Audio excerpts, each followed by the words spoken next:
Om Shanti. Increase the practice of the bodiless stage, Ashariri or Videhi, Karma Yogi. Becoming bodiless is to be like a wireless set. Becoming wiseless is the setting for the wireless set. The slightest trace of any wise will make the wireless set useless.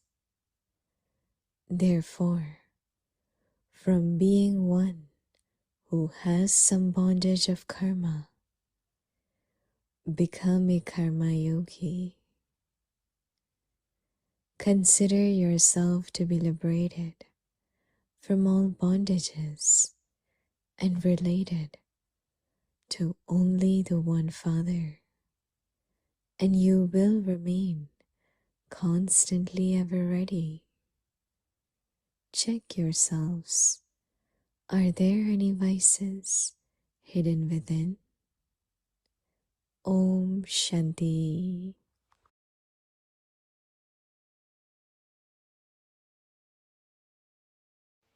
Om Shanti. Welcome to Vikti Parivar. Today's day 22. Increase the practice of the bodiless stage. Ashariri or Videhi. Today's topic Karma Yogi. Now we will listen to Mohini Didi.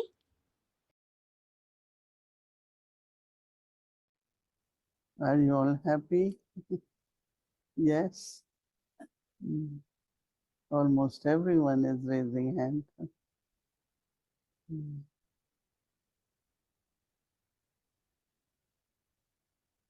Generally, karma is supposed to be understood as more a bondage.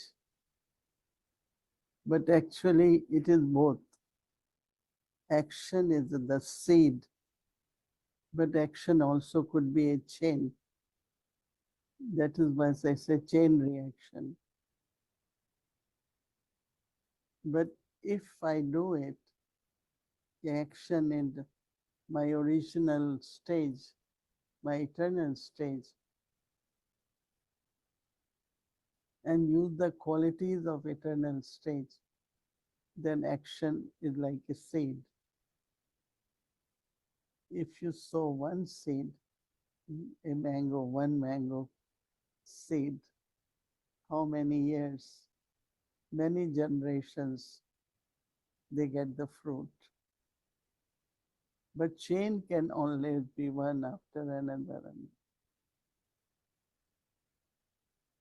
And that is only when I do not do it in my original self as a seed.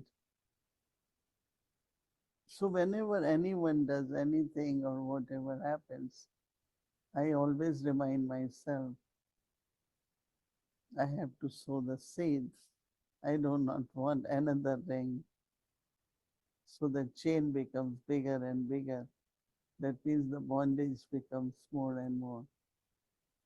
So Baba has given us knowledge. Only what is required is before doing action, the attention should be there. Generally, we keep doing,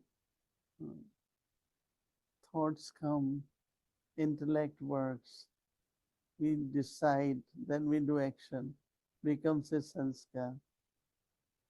And that sanskars keep emerging.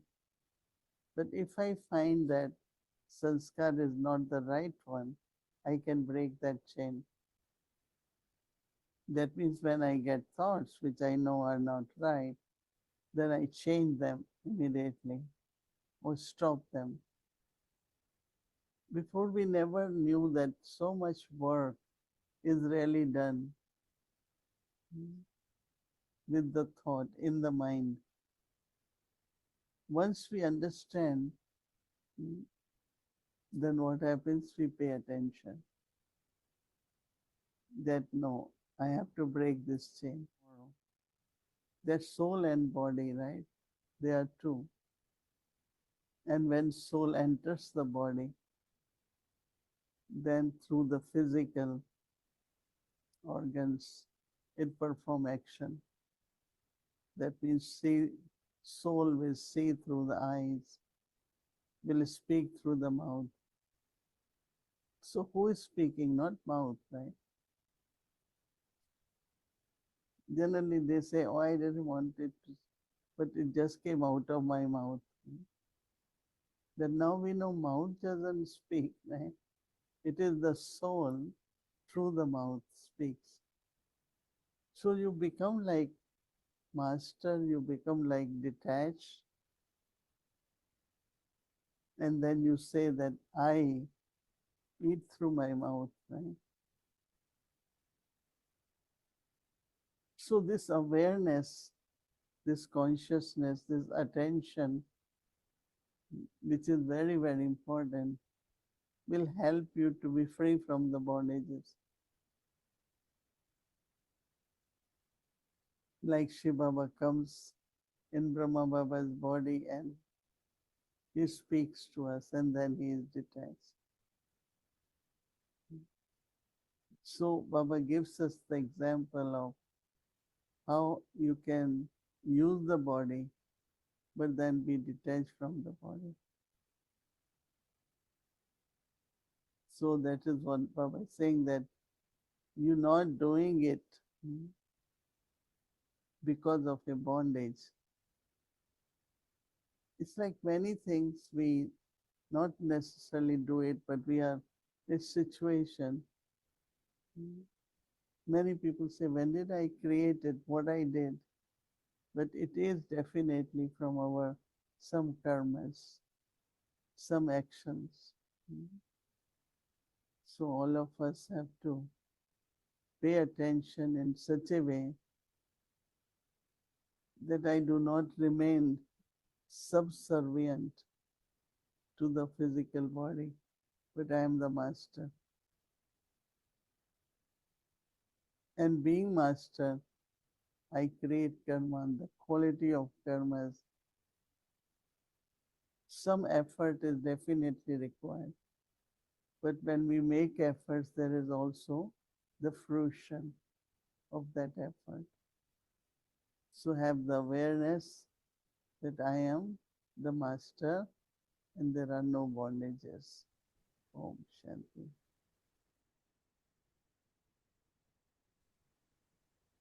Om Shanti, Avyakti Parivar. Om Shanti, Brother Eric. Welcome to Avyakti Parivar.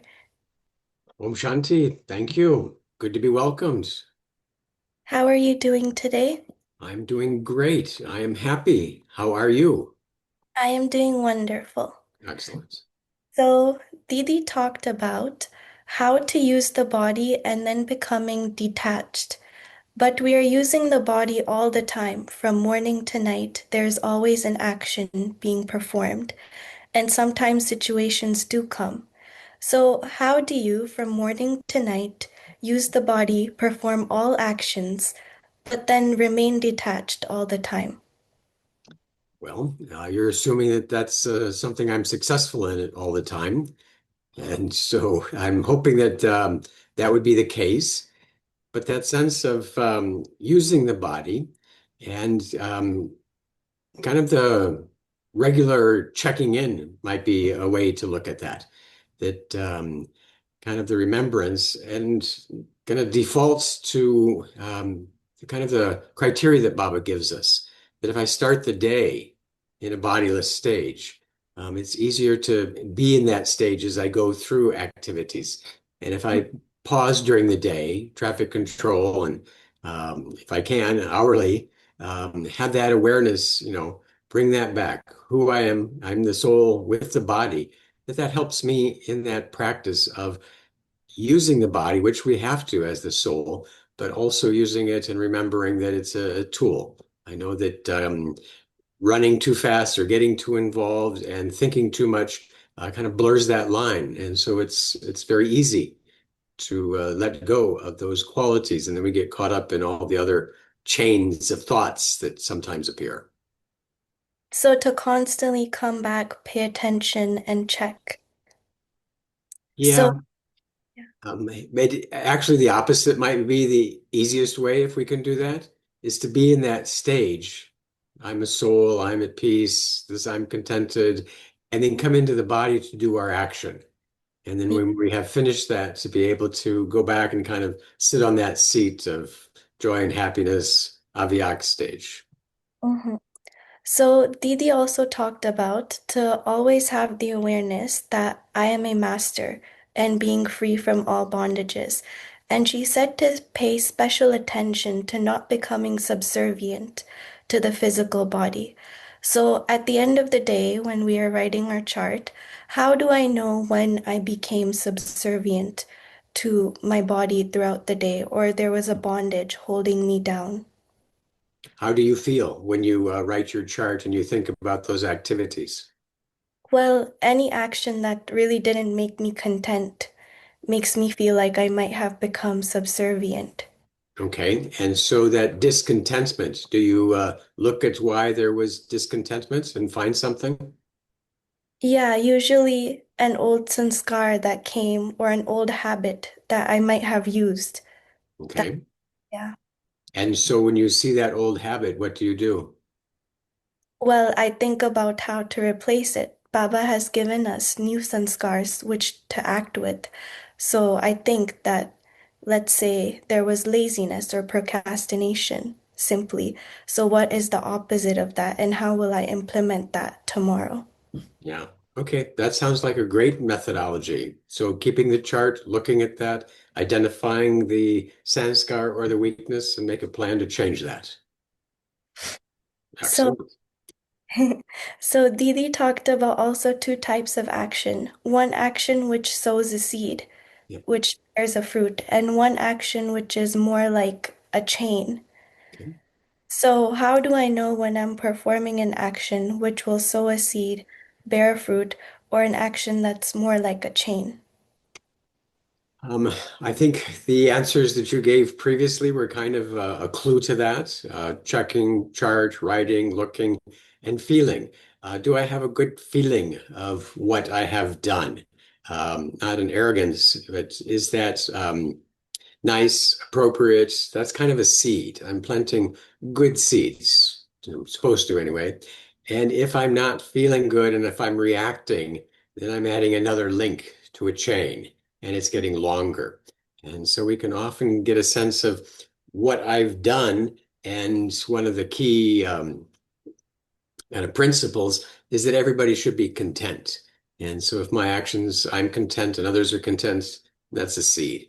If I'm reacting and I'm not content with what I did and somebody else isn't content with me, that's probably part of a chain. Mhm. So, also in the Avyakt signal, Baba said that consider yourself to be liberated from all bondages related to the One Father, and that will make us constantly ever ready. So there seems to be a connection with being liberated from all bondages, and that means to be constantly ever ready. So, what is an example of that? Being liberated and therefore ever ready. Okay. I think on a practical level. And so when we are planning for a trip and wanting to go somewhere, and we get our things packed ahead of time. And when we have our ticket and our passport all set, and when our ride is arranged and we get to the airport on time, we have a lot of flexibility and it's an easy process.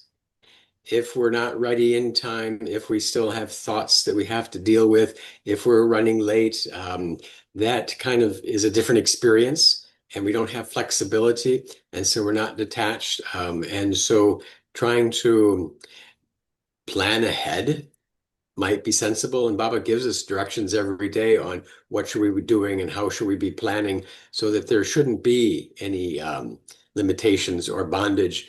And that bondage, the image that comes up now is that Baba says that our dresses should be loose so that we can maneuver. And having that space, maneuverability is what is necessary, however we might put that into practice. So to remain constantly packed up is what you're saying? Um, there's a philosophy that there's going to be natural disasters, and Mhm. that everybody should have something called a go bag. Yeah. Okay. So if you're packed and ready to go at a moment's notice, you've got the things that are important, then off you go and you're going to be safe. If you start to have to think through at that time, it's not going to work out. So yes, being kind of packed up and ready to go, good idea. So so what does our go bag look like? Um, well, the spiritual Aviat go bag should probably have lots of good karmas. Mhm. Okay, and you need to have lots of karmas to last you for the next cycle.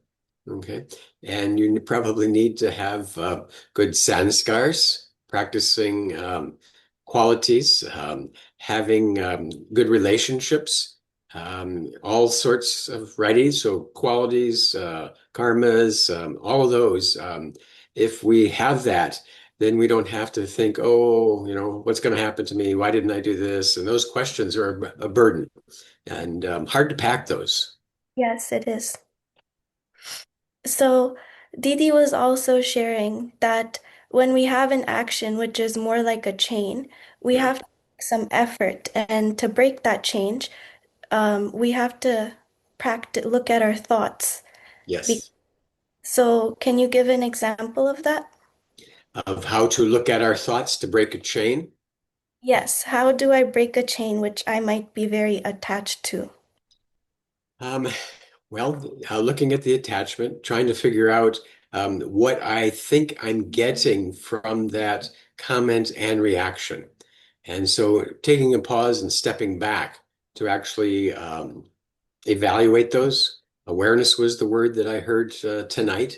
And so, in what awareness am I looking and responding and speaking and acting in any situation? And if I can do that, and you were a good example with your evening chart and writing things down, that's a great way to, why did I do this? What was I looking for? And the more we can be clear and sincere and honest, then that allows us to see what might be the driving force, the past influence. And then we just have to practice to try something else and stop from acting in the way that adds another chain, another link. Yes. Thank you, Brother Eric. Is there anything more you would like to share on this topic? Um, Yeah, I wanted to say that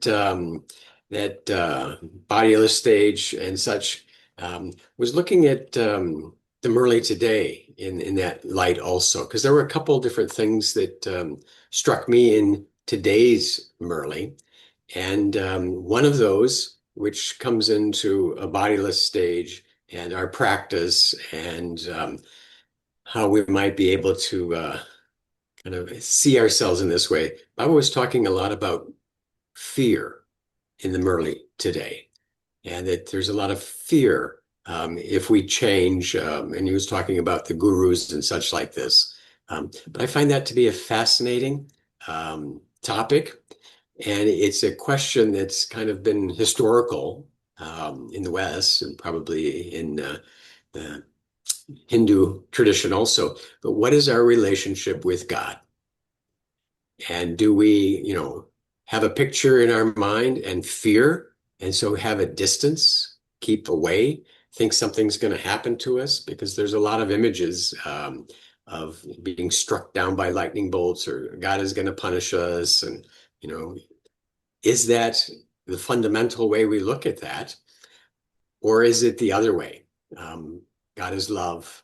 He cares for his children, and all that is his natural qualities. And it's a Yeah. big question that comes up. But for Brahmins, it is love. And so if we can recognize and hold on to that loving feeling that we're nurtured, that we have this quality, we have this support, then our yoga, our connection, that stage automatically becomes elevated and higher. Yes. That is true. That is very nice what you shared because sometimes, well, Baba is also Dharmraj, but he's also the ocean of love. But like you said, that right now in the confluence age, we understand that Baba is sustaining us, taking care of us. So that vision, that fear in the middle should not be there. Right, right. Another aspect, if we have time, is that concept that Baba used in the points, the signal of the wireless. Yeah. And often we'll use that example. There is, radio stations. I'm in New York that are broadcasting. And if you have a AM or FM radio, there's lots of those stations. And if you have a radio machine box that can pick that up, you hear what's going on, music, songs, news, whatever it is. And then that allows us to understand that that energy, wave, frequency is in the room already. And in order to pick it up, we have to have the right machinery, a radio, to pick up that music. And that example helps me understand that God is a transmitter. Baba is the source of peace and love and happiness and is a loving being. And so is always sending that out. And so that energy is always with us, always peace, always love, always happiness. It's always there. And so we have to be that tuned in, turned on receiver because the soul, human soul, is the perfect receiver for the energy of the Supreme. And so if we can just keep ourselves free from those waste thoughts, those limiting thoughts, those reactive thoughts that create the chains, we are going to be available anywhere, anytime to experience those qualities of Baba. And so it's wonderful that we're just little, radios on the spiritual level. That's very nice what you shared. And the radio sets usually have the little wheel that you spin. Yeah, Make sure that we're really tuned in with tuned Baba. in, turned on. That's right. That's exactly right. Yeah. Good. Do you have a radio? Well, in this case, no, I don't have a physical radio. All right. Well, I hope that makes some sense. I That, still have a radio yes. I can turn on and listen. And so it always reminds me, let me turn it on, let me tune it in. And that's what I have to do also. Yes. Just, I'm the soul. I remember Baba. Then everything else flows And then it connects right away. right away. The energy is there in the room right now. And if you don't feel it, you're not turned on, you're not tuned in. Yes. It's good. Okay, Brother Eric, thank you so much for being here with us Oh, today. very good. Thank you. Lovely conversation. Thank you. Okay. Okay, Shanti.